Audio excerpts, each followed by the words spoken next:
আজ বিশ্বকাপের অন্যতম আলোচিত ম্যাচে মুখোমুখি হয়েছিল বেলজিয়াম ও Iran.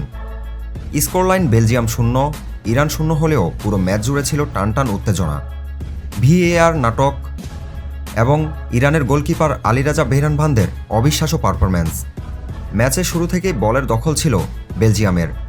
Kevin De Bruyne, Lukaku ও ম্যাক্সিম ডি কুইপারের একের পর এক আক্রমণে চাপে পড়ে ইরান, কিন্তু প্রতিবারই দেয়াল হয়ে দাঁড়ান বেহরানভান্দ।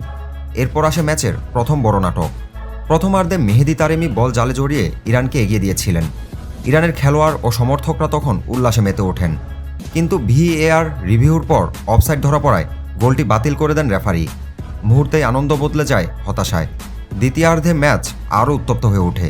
৬৬ মিনিটে বেলজিয়ামের ডিফেন্ডার নাথান অ্যানগয় ভুল পাস দেওয়ার পর মেহেদি তারেমিকে একা গোলের দিকে এগিয়ে যেতে বাধা দেন তিনি।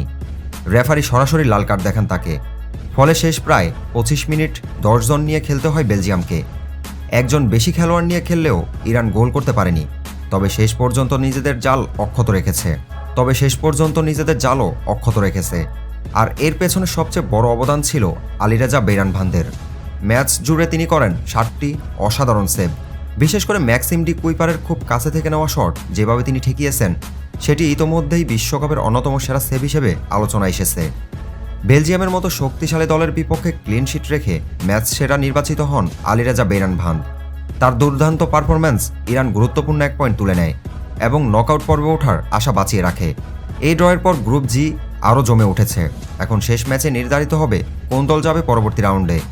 আপনাদের কি মনে হয়, নাথান অ্যানগয়ের লাল কার্ডটি কি সঠিক সিদ্ধান্ত ছিল? আর ভিএআর এর মাধ্যমে ইরানের গোল বাতিল হওয়াটা কি একেবারেই ঠিক ছিল? কমেন্টে অবশ্যই আপনার মতামত জানান। ভিডিওটি ভালো লাগলে লাইক দিন, চ্যানেলটি সাবস্ক্রাইব করুন এবং ফুটবল বিশ্বকাপের সকল আপডেট পেতে আমাদের সঙ্গেই থাকুন। ধন্যবাদ।